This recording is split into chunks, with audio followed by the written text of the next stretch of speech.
بسم الله الرحمن الرحيم horta allah ma hadle suurtageliyey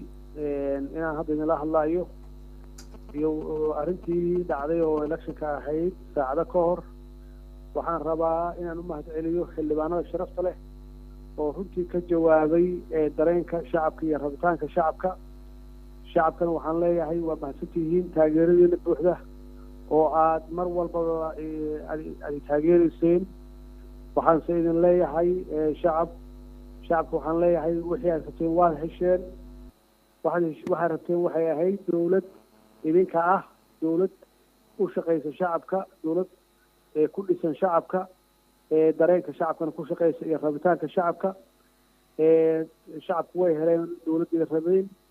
anigana waxaan qorshahaygu yahay in dawladdu ay noqoto dawlad shacab ah shacabka iyo dawladduna isku xirnaadaan oo la wada shaqeeyo dhinac walbaba hadday noqoto dhaqaalaha hadday noqoto amniga ciidamada qalabka sida iyagana waa u hambalyeenayaa waxaan leeyahay hawsha culus aad ku jirtaan ilaahay haydin fududeeyo sii wada hawsha aad ku jirtaan waxaad la dagaalaysaan aad usoo jeedaan maalin iyo habeenba qolada horarka ah ee al-shabaab caruurta laaya oo dadkeena laaya oo hantideena burburiya hawshiina sii adkeeya nabadgelyada ilaaliya waxaan jeclahay dhowaan inaan maaragtay khudbad dheer aan dadka soomaalida guud ahaan aan u jeediyo inta laga gaarayo waxaan shacabka weydiisanayaa in la sugo nabadgelyada xasiloonida laga shaqeeyo waad muujiseen shucuurtiina iyo taageeradiina waa dhab weeye waxaad rabteen dawlad wanaagsan oo danihiina ka shaqaysa maxaanku yidhaahdaa ammaanada ka shaqaysa cadaalad idin keenta taasna way timid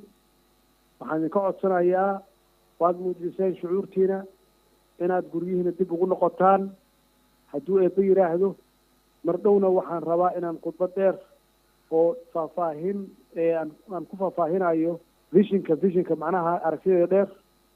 ilan xukuumadda iska lahaan doonta qorshaha shaqee anugu waxaan keeni doonaa waxaa la yidhaahdo aragti dheer